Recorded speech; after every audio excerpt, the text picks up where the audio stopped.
All right, welcome to Old School Art, Glazes 101. If you've never attended one of my Old School Art classes, what I do is I take a old-fashioned, old-school art concept, and I break it down in a kinder, gentler fashion so that it's easy to understand, and you get the most out of it.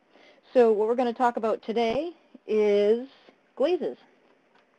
And glazes to many, I need to adjust my camera, glazes to many are a sort of mysterious type thing. They don't know how to mix them. People want to know how to mix them. They want like a magic formula. And the thing with glazes are there is no magic formula. You start out with a 50-50 mix of paint to glaze medium, and you kind of eyeball it from there. So basically, let me start out by telling you a little bit about how the different products that you can use to mix your glazes. They basically come in two consistencies. Gel, like your typical gel, gloss gel medium that a lot of us art journalers use as a glue. The funny thing about this stuff is that it originally came out for artists to use as something to mix glazes with. So you've got your gel, which is a very thick consistency and holds brush strokes. You've also got liquid. And the liquid makes it like a liquid type paint. It adds a lot of flow to it, doesn't hold the brush strokes, and it's pretty self-leveling. And there are a lot of different brands of mediums. Mediums come in different finishes as well. You can get a matte gel in addition to your gloss gel, and then something in between the two, a satin gel, or liquid in this case. So all the different finishes come in gel and liquid. I prefer golden, gloss, and satin mediums, and Liquitex matte mediums. I find that the Liquitex matte medium dries more clear than a golden matte medium, but that's just a personal preference. Many different brands, Liquitex, Golden, basically every manufacturer of acrylic paint has their own line of mediums. And this is a great thing because it gives you a lot of choice and a lot of different price points. Golden, their acrylic glazing liquid is reasonably priced. This is a 16-ounce container. I think I paid $13 for it. It's carried at Michael's and AC Moore. So if you get a 40% or 50% off coupon, this can be quite a good value. Liquitex is also carried by AC Moore and Michael's. I find that their mediums are a little more expensive. I think this is a 473 milliliter container, which is what, how many, I don't even know how many ounces. That's 16 ounces. And I think this was like 20 bucks. Liquitex also has a line of value mediums, and this gloss gel medium was $5 for this tube, and it's a great gloss gel medium.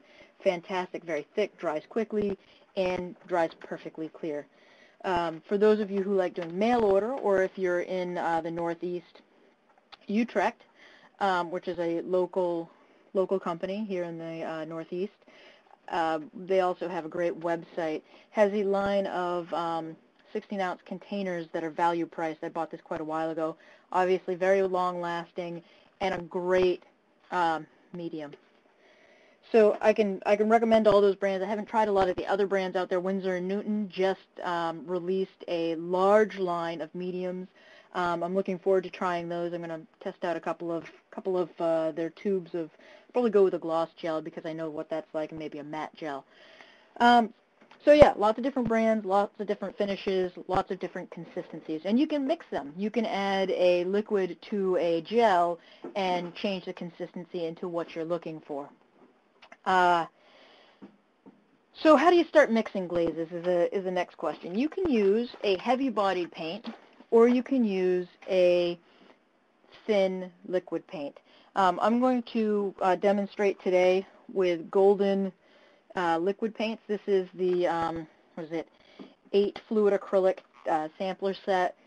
This is great. You can mix a lot of glazes with this and a $13 bottle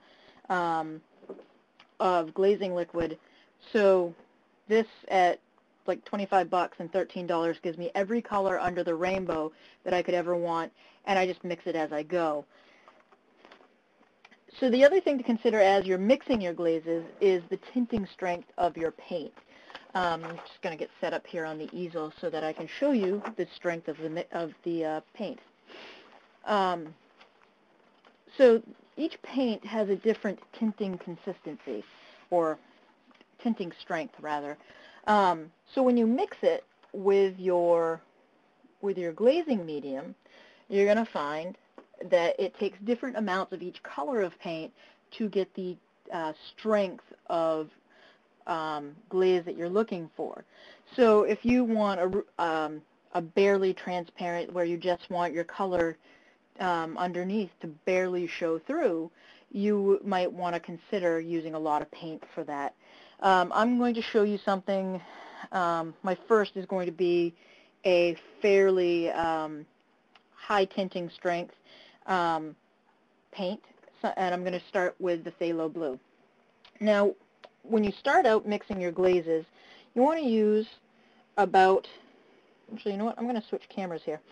You want to use about a 50-50 mix of paint to glazing medium, and that will give you a baseline of what to expect for your glaze. So I'm going to start out actually with just a small amount, a couple drops of the phthalo blue. Then I'm going to go with the gloss gel medium, and I'm going to try for equal amounts of these two paint and mediums. So there you can see on my messy palette, liquid paint and gloss gel medium. And you just want to mix these together pretty thoroughly, and you'll see that as the paint mixes with the gel medium, which is white at this point, the paint becomes whitish in color. You can see that though it was mixed with a liquid paint, it's holding its shape and consistency. So this is a 50-50 mix of the phthalo blue, and you'll see how much more transparent it is now than it was with just the paint. So here I'm going to add more, so I have about a 75% mix of paint to gel medium.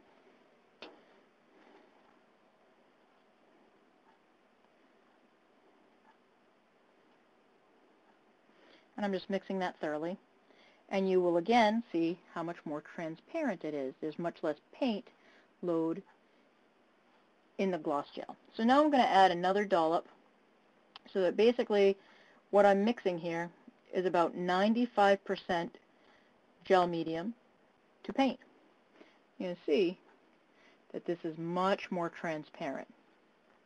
Now you might be wondering to yourself, what is this all useful for? Well, let's say I have a text that I've glued into my art journal, and it's kind of a bright white color, and I'm not really feeling it. It's not working well with my theme. It's standing out too much. Well, one of the things that you can do is mix up a glaze and paint right over it. And now with the gloss gel medium, it's holding the brush strokes. And I use thin printer paper for this, so it's curling a little bit. And basically, with just a couple of strokes of the brush, I've gone in and I've completely changed how that sheet of paper feels glued into my art journal. I think that glazes are one of the most versatile tools you can use in your art journal, because it can really, in just a few simple steps, change the entire feel of a page. You could cover an entire page in a glaze. Sorry, I get painting and I get distracted. You could cover an entire page in a glaze and really change the entire feel of the page. Now, when you're mixing glazes, you really want to make sure that you have your brush very, very clean as you're mixing them, because you're working with such a small amount of paint in a very clear carrier. You can end up with a purple glaze very quickly. I'm going to switch over now to a magenta, which has a low tinting strength. And you're going to see the difference in how much paint it takes to create this opaque. I'm going to start at a 50-50, but it's going to look more like the second amount. So sometimes, once you get to know your paints, you're going to learn that the paint might take, you might need more paint for a particular color than you would another color. So let's start out with the magenta. Again, this is golden fluid acrylics. I like using fluid acrylics for mixing glazes because it's easy to mix colors. It's also easy to get the color you're looking for. It's also easy to mix it with the glaze. So I'm going to use the liquid glaze this time, and this is a golden product, and I'm using an equal amount of glaze to paint. Let me get this down. And so here again, I'm just grabbing my brush, and you'll see how much faster this mixes. So this more transparent glaze, you'll see, because the paint has less tinting strength. Now, if I wanted to get it to that point in coverage, I would just add more paint to it. I'm actually going to add a little more glazing medium and get a much more transparent mix here.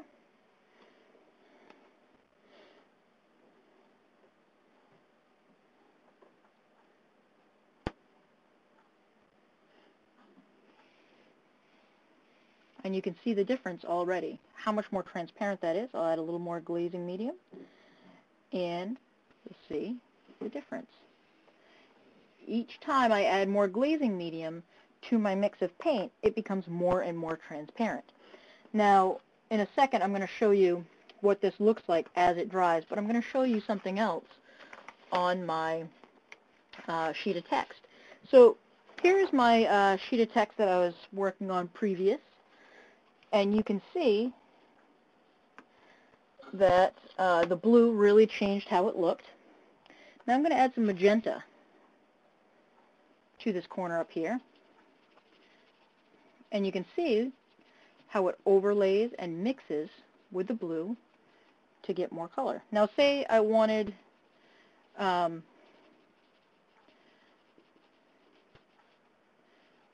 this blue is almost already dry because it's only, even though it's only been a short period of time, the gel medium dries so much faster than the glazing liquid because it has less water. So you can really get a fun mix of color by overlaying layers and layers of your glazes. So it's a great way to mix color and to change the tone of your page. You know, adding a layer of pink could really change it, or say you didn't like the pink and you decided to overlay some blue, it would really change the whole feeling of that page.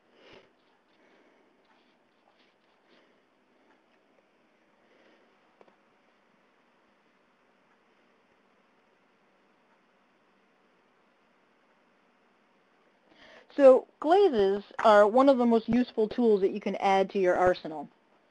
My suggestion to all of my students is that they buy some of the smaller container sizes of glazes and mediums and use it to test out the different brands to see what they like. switching back. So once you start messing around with glazes, you're really going to find that they're very, very useful and something that you're going to want to play with some more. So grab your gel medium and test it out. Just take it onto a page and see how it can change the entire tone of the page. I want to show you the differences in the liquid versus the gloss gel. So here you can see the liquid on that pink. I'll put another sheet of paper behind that so that the light doesn't shine through. The liquid, well, you can see some of the brush strokes there. They're not as apparent as the brush strokes in that gloss. And the pink is also a matte gel, so you're not getting nearly as much reflection from the light. Whereas you'll see, that's a lot of glare. That blue is very, very shiny, and that was done with gloss medium, gloss gel.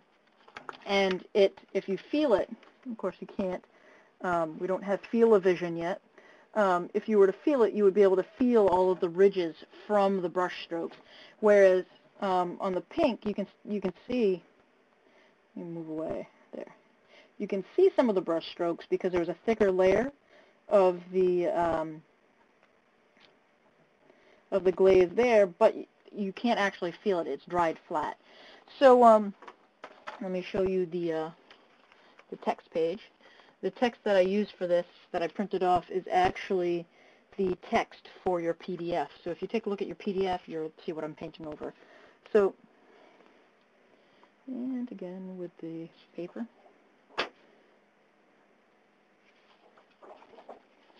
So again, you can see the pink.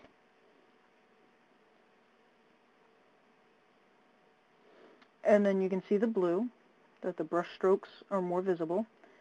And you can see the difference in how they reflect the light. That blue is very shiny, and the pink is much less so. And the areas where I went over the blue with the pink are still shiny, but not nearly as much as they were at first. So there you go. A little bit about glazes. Feel free to ask me questions in the forum. I'll be patrolling the forum and answering questions as they come up. And happy glazing.